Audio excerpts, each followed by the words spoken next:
वहीं यूक्रेन को मिल सकती है टॉरस मिसाइल। जी हां, बड़ी जानकारी सामने आ रही है। जर्मनी मिसाइल भेजने पर कर रहा है विचार। सूमी हमले के बाद चांसलर फ्रेडरिक मर्ज का बयान सामने आया है। यूक्रेन को विध्वंसक हथियार देना जरूरी। फाइनेंशियल टाइम्स की रिपोर्ट में यह दावा किया गया।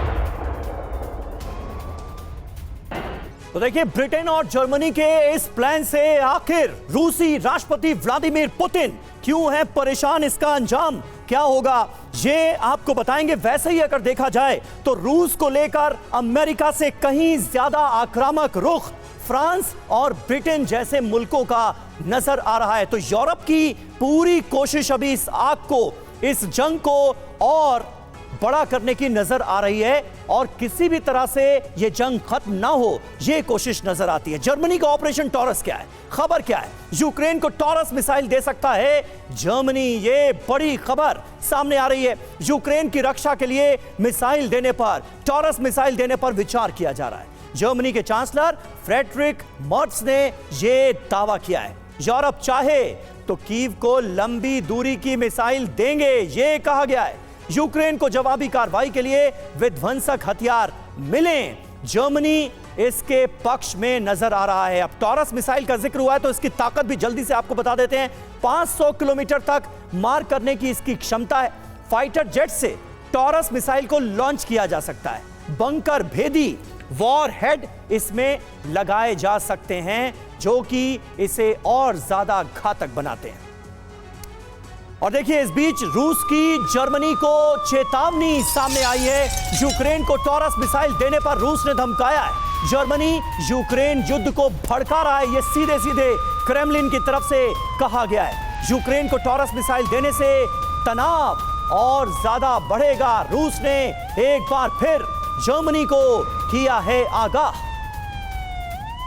और हमारे साथ इस वक्त तमाम खास मेहमान मौजूद हैं। ब्रिगेडियर थापर, सबसे पहले मैं आपसे यह जानना चाहूंगा, एक तरफ अमेरिका यूक्रेन को मदद से हाथ खींचता हुआ फिलहाल नजर आता है और न जाने कैसे कैसे अल्फाजों का इस्तेमाल प्रेसिडेंट ज़ेलेंस्की के लिए डोनाल्ड ट्रंप करते नजर आते हैं, लेकिन यूरोप इस जंग को और ज्यादा फ्यूल करने की कोशिश जो करता हुआ दिख रहा है, इसके पीछे मंशा क्या है? यूरोप क्यों नहीं चाहता कि यह जंग रुके, थमे?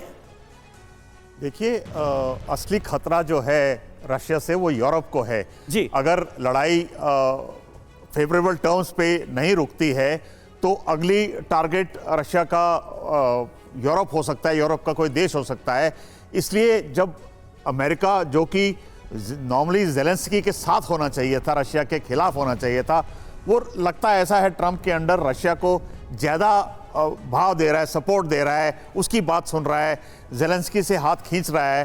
तो उस वैक्यूम में यूरोप आगे बढ़ रहा है। और अभी आपने देखा होगा कि जो प्रेसिडेंट ट्रंप ने किया है प्रेसिडेंट बनने के बाद इकोनॉमिक फ्रंट पे भी, तो थोड़ा यूरोप के साथ जो उसका ट्रेडिशनल लगाव था अमेरिका का, वो बीच में एक खाई बनती जा रही है। और यूरोप देख रहा है कि अगर अमेरिका नहीं मदद करेगा तो हम मदद करेंगे।